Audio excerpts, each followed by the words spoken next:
two big dreams when I was little, to be a mother and to have a career as a singer and an actor.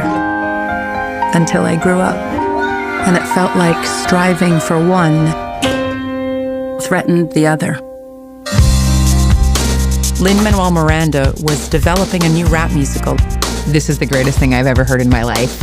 I gotta go to this audition tomorrow morning. The raps in Satisfied are fast. She walked out of there and I went, she's so fast. Is that it? Woo!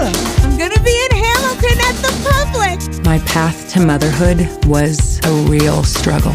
Pregnancy number 6. Benjamin. I'm the only mom in the cast. I'm not home for bath time or to kiss the kids goodnight. Hamilton asks everything of you.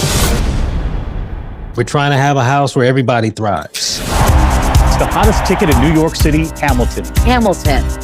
It's every actor's dream to be a part of a hit, yet I'm feeling increasingly out of control. Sometimes now when I'm doing the show, I keep having panic attacks throughout the number.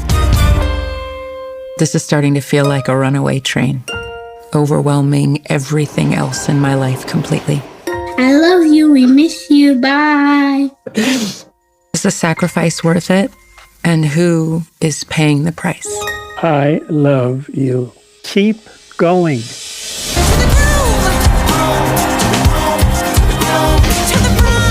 Here are some of my battles. How do I do this? Lost.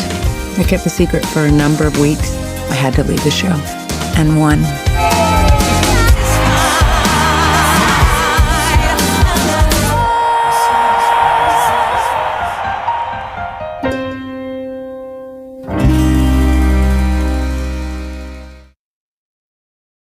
Hello, everyone. My name is Heather Hurt with the NRW, where nerds rule the world, and I am here with Melissa Haizlip and Chris Bolan, who are filmmakers and producers of the upcoming documentary, or the current documentary that's coming for Fathom Events to theater. Satisfied. Wow. I was looking at other notes. I need to get my notes in order. I'm sorry, guys. How are y'all today? We're good. Great. How are you? Thanks for having us. Thank you for spending some time with me today. I really enjoyed the documentary. As a theater kid and Hamilton fan, it's really important to see these behind the scenes moments. And I won't gonna deny there's one where we find out that that Renee had this great rap where she was going to basically just berate Alexander Hamilton, and we lost that. And I'm so glad that we got that in the documentary. So let's talk about it. What Renee Elise Goldberg's story. This is a story about not just about Angelica Schuyler. It is about her as a mother, as a hard worker, as a singer. Why was it so important to tell her story? I'll go, Melissa, I'll start with you. Sure. And thanks again for having us. It's so great to be here and to especially talk with a Hamilton fan, because that's incredible. It was really important to tell this story for Renee because she is such an extraordinary human. First of all, a beautiful performer, an incredible family person, mother. And we wanted to show the intimacy of what that means. How do you balance your life, your career, your kids, your dreams, your hopes, your husband?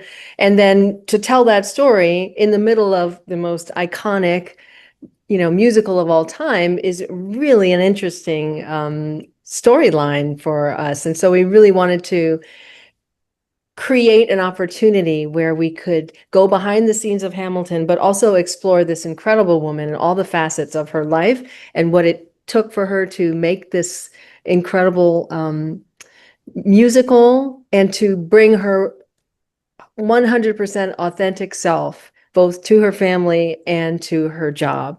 And that's something that women struggle with all the time, that life career balance. But also what was really unique is that, we know it's a 10th anniversary of Hamilton and there's so many fans out there, and you rarely get a real close up in-person look at somebody that's an artist in your favorite show. So it really is like a win-win, that we have this, we're able to celebrate the Hamilton anniversary, but we're also able to take this iconic character and find out who she is as a person and what drives her and all the things that she gave up to be in the show and all the things that she gained, as she says, the things that she lost and won. So I think it's really important to show a full 360 and a full like three-dimensional character like Renee gets to play in the musical, but also who she is as a person. It's an important way to put it. Everyone's kind of a character, right? Even in their own lives. Chris, I'm going to kind of switch that up a little bit. We get to see Renee in a very personal way. But we also we see a lot of what happens to her from the very beginning, and that's a lot of found footage. It's a lot of footage that she just had, but it kind of feels like y'all have been there for a while. So how much of the time, we know documentaries take a long time, but how much of this was were y'all really getting into her life? How much of it was her footage already, and what was it like learning through that footage? Yeah, it's a great question, Heather. And so first of all, we started working on this in 2020, so it has been 5 years, right? Well, I get 4 really, because we premiered at Tribeca. Yeah, so we filmed a lot with her, and then we were very blessed, Heather, to actually have a whole bunch of footage that Renee had just on her iPhone from her time during the making of Hamilton. So we had all of that. And then because Renee's beloved in the whole Hamilton family, friends gave her additional footage of behind the scenes and photos and all those sorts of things. And so that helped us kind of flush out her kind of journey during the making of this thing called Hamilton. Um, and then, of course, just like any documentary, we start to dig deeper, and the more we dig, the more we find. And then we found her as a fellow theater kid like you at the Houston International Theater School. I don't know, she's 8 years old playing the Tin Man. And so you start to find stuff like that. Or she's then in school in Michigan doing The Boyfriend, with Dr. Charles Giroux, who you see in the film, who's her acting teacher. So you start to kind of put all these puzzle pieces together. And while it's totally impossible to cover her entire life as much as we would love to, there's so much to talk about. What we thought the focal point for us was she had those key years of 2014 through 2016 where she was in the process of trying to adopt a child. She was doing this thing called Hamilton that nobody knew of yet. And so it seemed like the perfect backdrop to kind of set all of this against. And that was actually one of my questions that I was going to ask, but I felt like it was a little too on the nose. Where it was just like, why pick Hamilton? And then you're like, because she's Angelica. There's no question about that, right? And I won't deny that scene where she goes to see her high school theater teacher. I actually messaged my high school theater teacher when I saw that in the film. I was just like thinking about you right now. Her and I are still friends, so it's. I'm a fellow. I teach theater still, and I started doing children's theater, so I felt the same way. Janice Flower. I immediately thought of her. In fact, I got to call her up now that we're talking about it.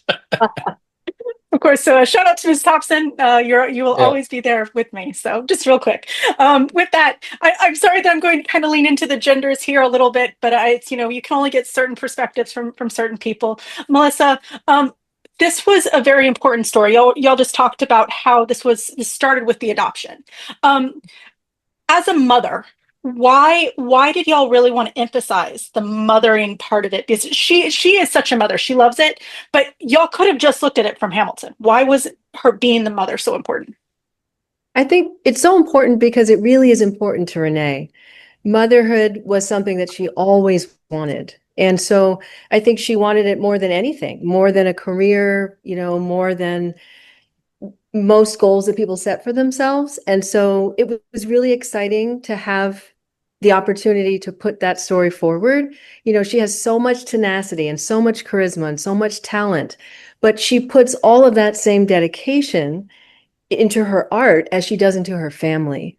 And so we thought, well, she also made it a priority for us. She said, listen, guys, there's tons of glitz, there's tons of glamour. Everybody loves the shiny penny. But the truth is, this is my journey into motherhood and how I was trying to build my family and create a family while I was also creating a role in the phenomenon of Hamilton. But for me, my family came first. And so we had to honor that, and we wanted to, because we wanted to tell this authentic story.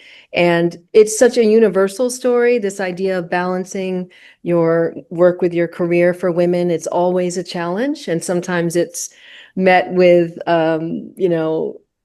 some resistance depending on the type of job that you have, especially when you're a performer. Your time is short.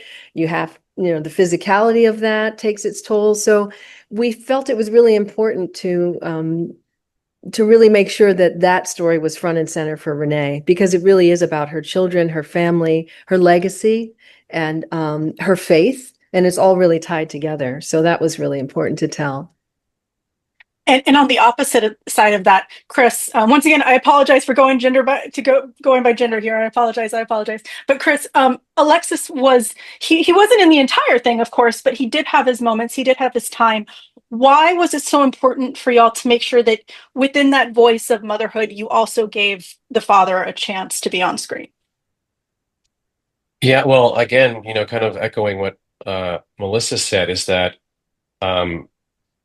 they are very much a team in that family.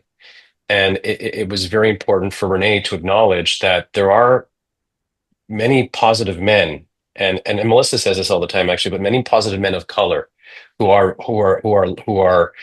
role models. And oftentimes in media, we don't see those role models. And so, Renee felt that she couldn't have done any of this without him. And, as a father myself, and, having had, a partner on Broadway and going through 8 shows a week and all that sort of thing also, his struggle very much resonated with me also. And, I honestly think in a family that's working the way that we hopefully that it should work, that we're both sides are supporting each other equally. And there's this little scene in the kitchen where he said, the only time that I would feel this is not worth it is if you're just going to complain and complain and complain about it. Like, if you're going to go do it, he says, do it. Then do it. I will support you all. If you're going to do it, do it. So I will support you all day long. And he was scared to be in it. He's not a performer at all. He's a lawyer. But he is just so genuine. And it's so funny because, Heather, when we screen the film, he gets a standing ovation. He does. I don't think people are used to seeing men be vulnerable like he is. Like, he cries and he's open and he's honest, and I think that's very nice to see. And it's evident, I think. I mean, obviously to Melissa and I, but I hope to the audience that you can see why they work together. They balance each other out, and that's reflected in the way that they parent. Also, they've got 2 beautiful children. So, the yin and the yang there, I guess, both sides of the coin, but they both support each other. Yeah, and just echoing that, we wanted to show their extraordinary love and their ability to uplift each other. And you don't always see that in films, the person behind the scenes who's supporting, or in this case, a family that is trying to thrive. And Alexis says, we want to make a home where everybody thrives. And then you realize, oh, he's got her back. That's how she's doing 8 shows a week. And it's important to show that, because she does everything for her family. And that's the biggest priority, her family and her faith. And yeah, I think that's what's so beautiful about the film, is you get to see this healthy Black relationship and the importance of that being normal. We don't really get to see that quite frequently in a film. And it was really awesome. There was also a moment in one of the kitchen scenes where he's talking about the weekend, and you can see his dad face hit. Like, she's like, just tell about the weekend. He's like, just the most dad face in the world. I know. And there's another moment where she goes, aren't they cute? And he's like, they're so cute. Okay. Like, you can tell he's like so tired. He doesn't want to read any more bedtime stories. They're just exhausted, but they're giving it to their kids. Still there. Yeah. So it's a lovely family. It was really fun to watch. But now let's get into the more boring stuff. Let's talk about the actual filmmaking itself. What was really interesting about this documentary, it's going the way as many do, where you have that TikTok style, that Instagram style video becoming the primary content in documentaries. When was that something that y'all were excited about? Like when y'all were creating these documentaries, was that something that was interesting, or did you feel kind of weird that you're now using basically what's going on Instagram as your documentary content? Chris, I'll start with you this time. Honestly, candidly, in 2020 when we started this, it was a little scary. I kept going to Renee, I said, couldn't you have just turned your phone sideways, horizontal? Like, why did you have to do it vertically, like the social media way? I was like, you're an actress. Like, don't you know that we have to fill a screen at some point? And so at first we were like, well, what we did love about it is that how vulnerable and intimate it was, how honest and authentic it was. It wasn't, it was not this highly produced thing. It was, they're her journals, they're her diaries, and she's doing them to the phone, right? So, but initially from a purely kind of cinematic, lens, we were like, just turn the phone sideways. But as years went by, and I mean, we're not talking, long, 2022, 2023, everything started to change with social media. And to your point, Heather, like TikTok and Instagram and all these, the way that we consume and make content started to change. And I think you really saw it with the Meghan Markle and the Prince Harry documentary. A lot of it was the cell phone, like vertically. And people responded to that because they went, oh my God, it's so real. And so because all that footage was taken in the real time, we obviously didn't want to throw it out. We wanted to use it. And so we were forced to embrace it. And it kind of informed the way that we did everything else, like any other stories that we told or the way that we filmed other things. It just kind of, we kind of wove it into the fabric of the film. So it started out as something that was like a little frustrating that Renee couldn't have turned her phone horizontally into a gift for us. With that being said, Melissa, I'll switch it over and change the question a little bit.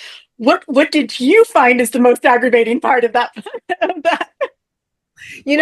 Ironically, it was an embarrassment of riches. We had so much to choose from. And it was really hard because so much of the footage, her children are adorable. And, we could have just made it all about the children and all the cute videos, but we knew that everything had to earn its way into the story. And so, it was agonizing choosing which videos of her kids would stay or go. But also, remember, we're also combining the archival footage as well.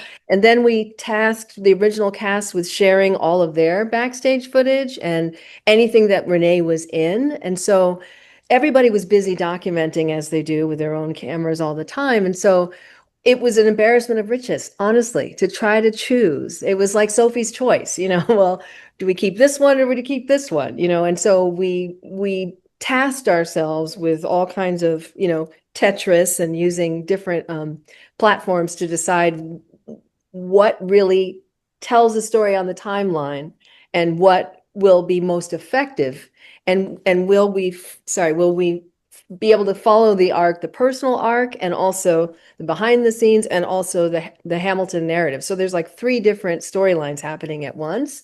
And so, it was a little bit of a game of Tetris, but we felt that all of her footage was so deeply relatable and special. And so, we made a priority to do that. And so it was only agonizing having to choose, really.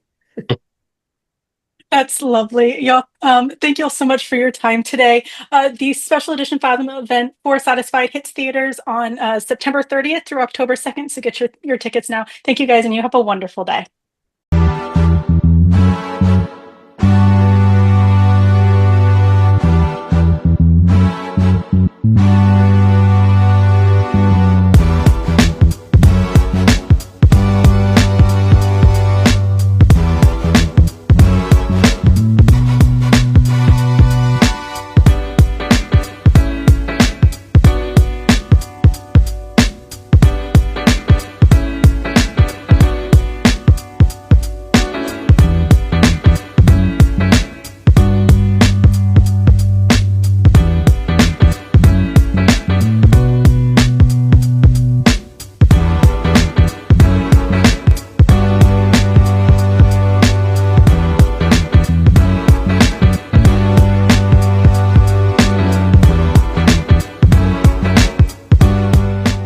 Nerds rule the world.